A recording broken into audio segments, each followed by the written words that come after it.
नमस्कार, मैं हूं प्रशांत भारद्वाज और आप देख रहे हैं न्यूज रूम पोस्ट। ब्रिटेन से बड़ी खबर है। यहां शनिवार को बकिंघम पैलेस में किंग चार्ल्स III की ताजपोशी की गई। किंग चार्ल्स ने शपथ ली और इस दौरान कई देशों के अतिथि वहां मौजूद थे। इस उत्सव की सबसे खास बात यह है कि 70 साल बाद ब्रिटेन के राज परिवार में राजगद्दी पर ताजपोशी का उत्सव मनाया गया और किंग चार्ल्स III ने आधिकारिक रूप से सत्ता के प्रमुख का पद भी संभाल लिया है। लेकिन कोविड के बाद जिस तरह से ब्रिटेन की अर्थव्यवस्था आर्थिक संकट से जूझ रही है, ऐसे में ताजपोशी के इतने बड़े खर्च को लेकर भी लगातार सवाल उठ रहे हैं।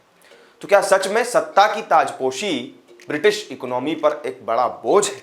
अगर किंग चार्ल्स III की ताजपोशी को आप देखें तो इसने बड़े पैमाने पर ब्रिटिश टूरिज्म सेक्टर को बूस्ट दिया है। कोविड की मार सबसे ज्यादा ब्रिटेन के इसी सेक्टर पर पड़ी थी, लेकिन ताजपोशी के कार्यक्रम की वजह से ब्रिटेन के होटल, रेस्टोरेंट और टूरिज्म सेक्टर को एक बड़ा बूस्ट मिला है। बाकी के जो अन्य सेक्टर हैं उन पर भी अलग अलग तरह के असर देखे गए हैं।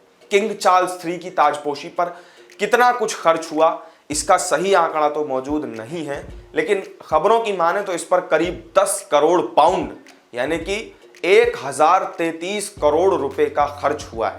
किंग चार्ल्स III से पहले उनकी मां क्वीन एलिजाबेथ II लगभग 70 साल तक ब्रिटेन की महारानी रहीं। उनकी ताजपोशी 2 जून 1953 को हुई और बीते साल 8 सितंबर को उनके देहांत तक वो ब्रिटेन की साम्राज्ञी बनी रही थी। इस कार्यक्रम की वजह से ब्रिटेन के 4 स्टार और 5 स्टार होटल्स की बुकिंग भी काफी ज्यादा बढ़ गई। इसी के साथ ही बार और रेस्टोरेंट का बिजनेस भी बढ़ा। होटल बुकिंग प्लेटफॉर्म Elora.ai के मुताबिक इस अवधि में होटल्स का सालाना आधार पर रेवेन्यू 54% तक बढ़ा है। ताजपोशी के दिन के आसपास के लिए ब्रिटेन आने वाली फ्लाइट्स की संख्या में 149% की बढ़ोतरी हुई है।